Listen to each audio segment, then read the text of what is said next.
ബ്രെഡും ചിക്കനും മുട്ടയൊക്കെ ഉണ്ടെങ്കിൽ കുട്ടികൾക്ക് ഇഷ്ടപ്പെട്ട രീതിയിലൊരു ഈവനിങ് സ്നാക്സ് റെസിപ്പി ഉണ്ടാക്കാം. വീഡിയോ കണ്ട് അതുപോലെ ഫോളോ ചെയ്യുക. ഇഷ്ടപ്പെട്ടെങ്കിൽ ലൈക്ക് ചെയ്ത് സപ്പോർട്ട് ചെയ്യാൻ മറക്കല്ലേ.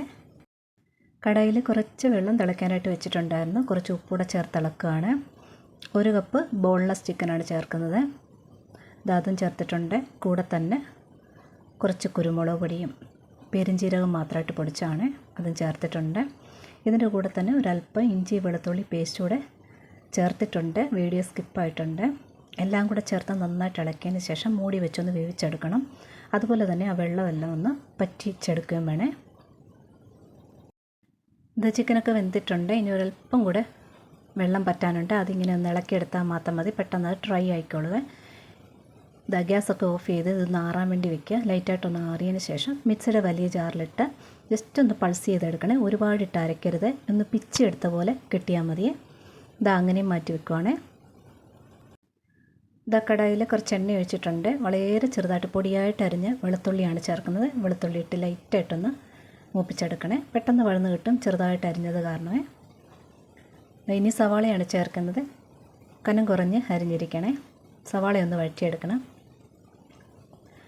സവാള ഈ ഒരു അളവിന് വഴറ്റിയാൽ മതിയേ. വഴന്നിട്ടുണ്ട്. ഇനി 1 കപ്പ് ക്യാരറ്റാണ് ചേർക്കുന്നത്. ഗ്രേറ്റ് ചെയ്ത് വെച്ച ക്യാരറ്റ്. കൂടെ തന്നെ 1 കപ്പ് കാബേജും കൂടെ ചേർക്കുന്നുണ്ട്. ഇത് രണ്ടും ഒരേ അളവിനാണ് അരിഞ്ഞിരിക്കുന്നത്. അതുകൊണ്ട് രണ്ടും കൂടെ ഒന്നിച്ച് ചേർത്തിരിക്കുന്നത്. ഇനി ഈ വെജിറ്റബിളിന് ആവശ്യമുള്ള ഉപ്പ് ചേർക്കുക. ഉപ്പ് ചേർത്ത് നന്നായിട്ട് ഇളക്കി ഒന്ന് പകുതി ഒന്ന് വഴറ്റിയെടുക്കണേ.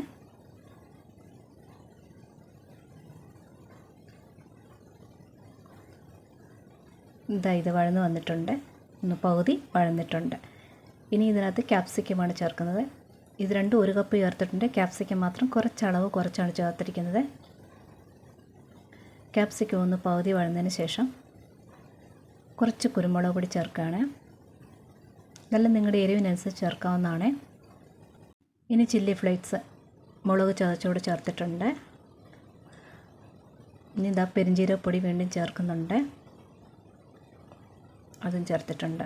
ഇതെല്ലാം കൂടെ നന്നായിട്ടൊന്ന് മിക്സ് ചെയ്തുകൊണ്ട് ബാക്കിയോടെ ഒന്ന് വഴറ്റിയെടുക്കണം. അതായത് വെജിറ്റബിളൊക്കെ ഒന്ന് ക്രഞ്ചിയായിട്ട് വേണമെന്നുണ്ടെങ്കിൽ അധികം ഇട്ട് വഴറ്റേണ്ട ആവശ്യമില്ല. നന്നായിട്ട് വഴറ്റണമെന്നുണ്ടെങ്കിൽ കുറച്ചുകൂടെ ഒക്കെ ഒന്ന് ഇളക്കിയെടുത്ത് നന്നായിട്ടൊന്ന് വഴറ്റിയെടുക്കുക. വെജിറ്റബിളൊക്കെ നിങ്ങളുടെ ഇഷ്ടത്തിന് വഴന്നതിന് ശേഷം ഇനി ആ ചിക്കൻ പൾസ് ചെയ്ത് വെച്ചിരിക്കുന്നതോടെ ചേർക്കുവാണേ.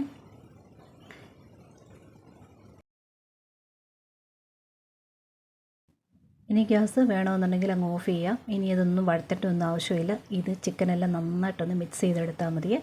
ഈ സമയത്ത് ഉപ്പ് നിങ്ങൾക്ക് ആവശ്യമുള്ള എരിവ് ഒക്കെ ചെക്ക് ചെയ്തതിന് ശേഷം ചേർക്കാവുന്നതാണ്. ഇതിനി ഒരു പാത്രത്തിലോട്ട് മാറ്റുവാണേ. ഇനി അതേ പാത്രത്തിൽ തന്നെ ഒരു 1.5 സ്പൂണോളം ബട്ടർ ചേർത്തിട്ടുണ്ട്. ബട്ടർ ഒന്ന് ഉരുകി വരാൻ തുടങ്ങിയിട്ടുണ്ട്. 1 സ്പൂൺ മൈദ ചേർക്കുകയാണേ. മൈദ ഇത്രയും ഹോമിച്ചെടുക്കണമെന്നൊന്നുമില്ല. കുറച്ച് കുറവായാലും കുഴപ്പമൊന്നുമില്ല. ലോ ഫ്ലെയിമിലിട്ട് ഈ ബട്ടറിലിട്ട് മൈദ നന്നായിട്ടൊന്ന് മൂപ്പിച്ചെടുക്കണേ.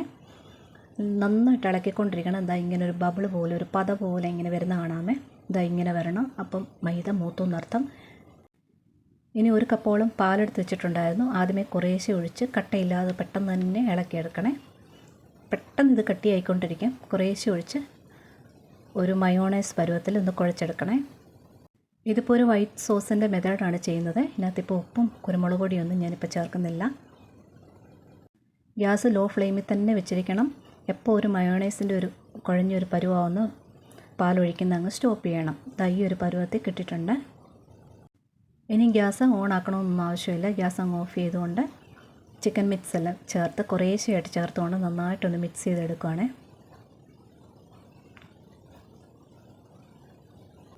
ഇപ്പം ബട്ടർ മൈദ മിക്സ് ചേർത്ത് കാണും ഒരു ക്രീമി ടേസ്റ്റ് കിട്ടുമേ. നിങ്ങൾക്ക് ഈ വൈറ്റ് സോസിൻ്റെ ടേസ്റ്റ് ഇഷ്ടമല്ല എന്നുണ്ടെങ്കിൽ ആ ചിക്കൻ മിക്സ് ചെറു ചൂടായിരുന്ന സമയത്തെ ചീസ് ചേർത്ത് ഇളക്കാവുന്നതാണ്.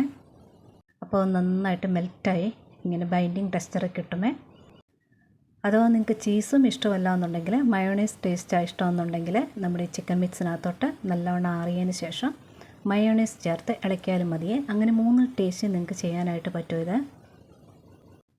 ഇതെല്ലാം നന്നായിട്ടൊന്ന് മിക്സ് ചെയ്തെടുത്തിട്ടുണ്ട്. വീണ്ടും നിങ്ങൾ ഈ സമയത്ത് ഉപ്പും എരിവും ഒക്കെ ഒന്ന് ചെക്ക് ചെയ്യണം.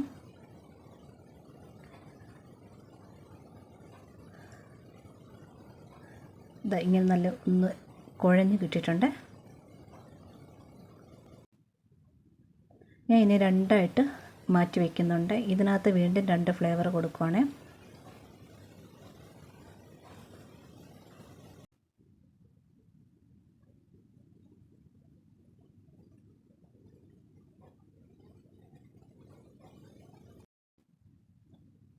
ഇതാ പകുതി ഭാഗത്തിനകത്തോട്ട് ഒറിഗാനോ ഇല്ലെന്നുണ്ടെങ്കിൽ പിസ്സ സീസണിങ് പൗഡറാണ് ചേർക്കുന്നത്. നല്ല ടേസ്റ്റാണ്. ഇത് ഇഷ്ടമുള്ള കുട്ടികൾക്ക് ഇത് ചേർക്കുക. പകുതി എടുത്ത് മറ്റേ വൈറ്റ് സോസ് അതേ ടേസ്റ്റ് മാറ്റിയിട്ടുണ്ട്.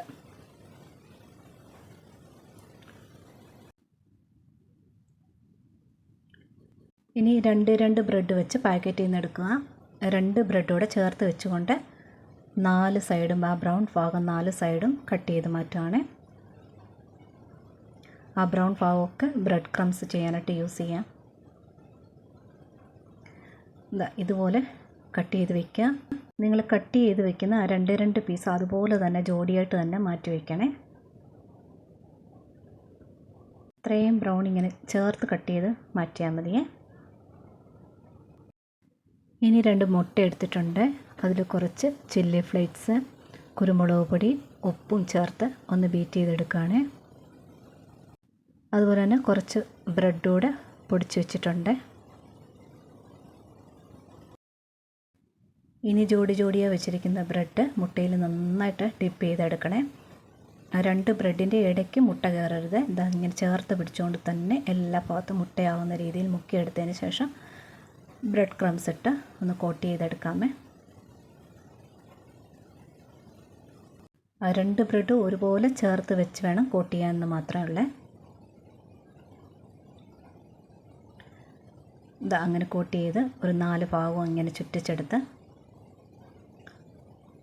ഇതാ ഇങ്ങനെ എടുക്കണേ. നല്ല ബൈൻഡായിട്ടിരുന്നോളും. ഇതങ്ങനെ ഓരോന്നും കോട്ട് ചെയ്ത് മാറ്റുവാണ്. ഈ ബ്രെഡ് ക്രംസ് ആ ബ്രൗൺ ഭാഗം കൂടെ കൂടുതലായിട്ട് ചേർത്ത് പൊടിച്ചത് കാരണമാണ് കുറച്ച് ബ്രൗൺ ആയിട്ടിരിക്കുന്നത്. അല്ല ടേസ്റ്റ് വ്യത്യാസമൊന്നും വരത്തില്ല. കളറിൽ ഇച്ചിരി മാറ്റം ഉണ്ടെന്ന് മാത്രമേ. ബ്രെഡെല്ലാം കോട്ട് ചെയ്ത് റെഡിയാക്കി വെച്ചിട്ടുണ്ട്. എല്ലാം ഇങ്ങനെ റെഡിയാക്കി വെച്ചതിന് ശേഷം വേണം ഫ്രൈ ചെയ്യാനായിട്ട് തുടങ്ങാനായിട്ട്. ആ 2 മുട്ട 4 ബ്രെഡിനുള്ളതുണ്ട് കറക്റ്റായിട്ട്. ഇനി ഇത് ഫ്രൈ ചെയ്തെടുക്കണം. ചൂട് കട്ടിയുള്ള ഒരു പരന്ന പാത്രം എടുത്തിട്ടുണ്ട്. കുറച്ച് എണ്ണ ഒഴിച്ചാൽ മതി. എണ്ണ നന്നായിട്ട് ചൂടായതിന് ശേഷം ബ്രെഡ് ഇട്ട് നല്ലവണ്ണം മുറിച്ചെടുക്കാമേ. ഓരോ പ്രാവശ്യം എണ്ണയിലോട്ട് ഇടുമ്പോൾ ബ്രെഡ് ഒന്ന് കുടഞ്ഞിട്ടെടുക്കണേ. ആ പൊടിയൊക്കെ എണ്ണയിൽ വീഴാതെ നോക്കണം. ഇനി ഇത് കൂടുതലായിട്ട് മുറിച്ചെടുക്കണമെന്നുണ്ടെങ്കിൽ വീണ്ടും ഒന്നുകൂടെ ഒന്ന് തിരിച്ചിട്ട് ഇങ്ങനെ എടുത്താൽ മതിയേ. നല്ലതായിട്ട് നിങ്ങൾക്ക് എത്രയും ബ്രൗൺ ആക്കി എടുക്കാവോ അത്രയും ബ്രൗൺ ആക്കി എടുക്കാനായിട്ട് പറ്റും. ഇത് എണ്ണയൊന്നും അധികം കുടിക്കത്തൊന്നുമില്ല. നല്ല പാക്കഡാണ് 4 സൈഡും. അകത്തോട്ടൊന്നും എണ്ണ കയറത്തേയില്ല. ഇതാ ബ്രെഡിൻ്റെ 4 സൈഡും ഒക്കെ നല്ല ബ്രൗണിൽ ഇങ്ങനെ നല്ല ലുക്കായിട്ട് മുരിഞ്ഞ് കിട്ടണമെന്നുണ്ടെങ്കിൽ ഇതാ ഇങ്ങനെ ഒരു 5 സെക്കൻഡ് ഇങ്ങനെ കാണിച്ചാൽ മതി. നല്ലതായിട്ട് മുറിച്ചെടുക്കാനായിട്ട് പറ്റും. എല്ലാം മുറിച്ച് വെച്ചിട്ടുണ്ട്. ഇനി ബ്രെഡ് ഇങ്ങനെ കട്ട് ചെയ്തെടുക്കണേ. ഇങ്ങനെ ക്രോസായിട്ട് ഇതാ കട്ട് ചെയ്യുമ്പോൾ ഇങ്ങനെ തടി ഇറക്കുന്ന പോലെ മുന്നോട്ടും പുറകോട്ടുമായിട്ട് കട്ട് ചെയ്യരുതേ. ഒറ്റ പ്രസ് ചെയ്ത് കട്ട് ചെയ്യണം. അപ്പം നല്ല പെർഫെക്റ്റായിട്ട് കിട്ടുമേ. ഇതെല്ലാം ഇനി ഒന്ന് ഓപ്പൺ ചെയ്യുവാണേ. നല്ല പോക്കറ്റ് പോലെ പാക്കഡ് 2 സൈഡും നല്ല ക്ലോസ്ഡ് ആയിട്ട് നല്ല പോക്കറ്റ് ഷേപ്പ് കിട്ടിയിട്ടുണ്ട്. ഇനി ഈ പോക്കറ്റിനുള്ളിൽ ചിക്കൻ ഫില്ലിങ് നിങ്ങളുടെ ഇഷ്ടത്തിന് അളവനുസരിച്ച് ഫില്ല് ചെയ്യുവാണേ. സൈഡൊന്നും അങ്ങനെ പൊട്ടിയൊന്നും വരത്തൊന്നുമില്ല. ധൈര്യമായിട്ട് ഫില്ല് ചെയ്യാവുന്നതാണ്. അതേപോലെ ഞാൻ കാണിച്ച വെജിറ്റബിളിൻ്റെ അളവ് അതായത് വഴറ്റിയെടുത്ത് കഴിയുമ്പോൾ ഒരു 7 ബ്രെഡ് ഫില്ല് ചെയ്യാനുള്ള ഒരു സ്ക്വയറിൽ 7 ബ്രെഡ് ഫില്ല് ചെയ്യാനുള്ള ഫില്ലിംഗ് ഉണ്ട്. ഇതിപ്പോൾ ഞാൻ എല്ലാം ഫില്ല് ചെയ്ത് വെച്ചിട്ടുണ്ട്. ഇനി ഇതിന് കൂടുതലായിട്ട് ടേസ്റ്റ് കിട്ടാനോ അല്ലെങ്കിൽ കുട്ടികൾക്ക് കൂടുതൽ അട്രാക്ഷൻ കിട്ടാൻ വേണ്ടി ഇതിന് മുകളിലോട്ട് ചീസ് അല്ലെങ്കിൽ മയോണൈസ് വെച്ചത് ഇതുപോലെ ഡെക്കറേറ്റ് ചെയ്യാവുന്നതാണ്. ഇത് ഒരു പ്രാവശ്യം ഒന്നും ഉണ്ടാക്കി കഴിഞ്ഞ് കഴിഞ്ഞാൽ പിന്നെ നിങ്ങൾക്കത് പെട്ടെന്ന് ചെയ്തെടുക്കാനായിട്ട് പറ്റുമേ. വീഡിയോ കണ്ട് അതേപോലെ ചെയ്ത് നോക്കുക. ഇഷ്ടപ്പെട്ടിട്ടുണ്ടെങ്കിൽ കൂട്ടുകാർക്കൊക്കെ ഷെയർ ചെയ്ത് കൊടുക്കാൻ വേണ്ടി മറക്കരുത്. ലൈക്കും കമൻറ്റും തന്ന് സപ്പോർട്ട് ചെയ്യുക.